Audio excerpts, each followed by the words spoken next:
In Yeah. that first tour you do with Logic, talk about that and the moments and seeing everything from your perspective.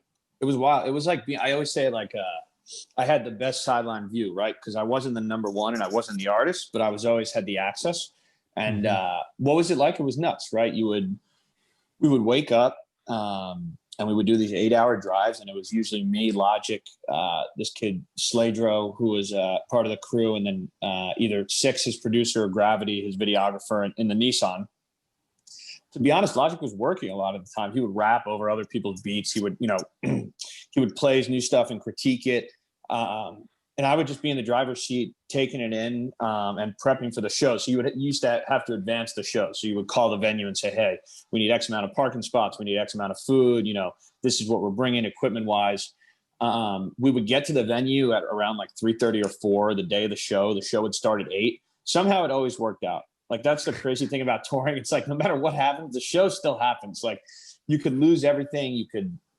We never missed a show. We never, unless it was, severe weather issues or anybody was sick, we never missed a show. So it was this wild thing where we were building community in real time, right? We would show up to Seattle for the first time.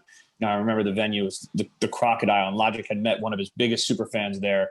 His name is Henry. Shout out Henry if he ever listens. But it was like wild because these kids had this connection, and he would take the time. I would hold, the phone and do during the meet and greet and organize it. And he would take the time to, those 5 minutes created fandom for forever, which is wild, right? So it's like the concept of like, are you willing to give up 2 hours of your day to create long lasting, customers forever, right? It was nuts, man. But it was really, we didn't party, we didn't drink. Logic was very, very serious and strict. And we looked at it, every show as a new opportunity to gain audience, right? And if we compounded, even if we did 81 tickets in, Scottsdale, Arizona, if we came back and did 200 the next time, great.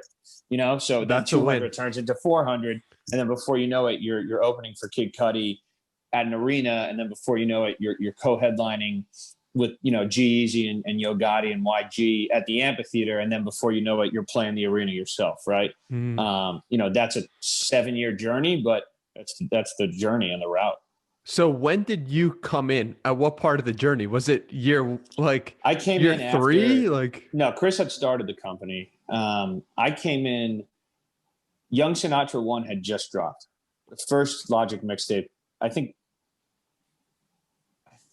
I started in May 2012. So Logic's first tour, maybe his second mixtape, actually thinking on it. John Bellion was just a recent signing. It wasn't really, he was just making music at the time. So I was really there in the inception, there's not many of us that are left, specifically in that Logic crew. People come and go, like we were talking about before we started recording, they're friends forever and friends for a moment or a moment in time, but that moment in time never disappears. That being said, I was there early, there was no Logic tour. I think there was one 4-show run without me, but really I was, day one. I like to consider day one.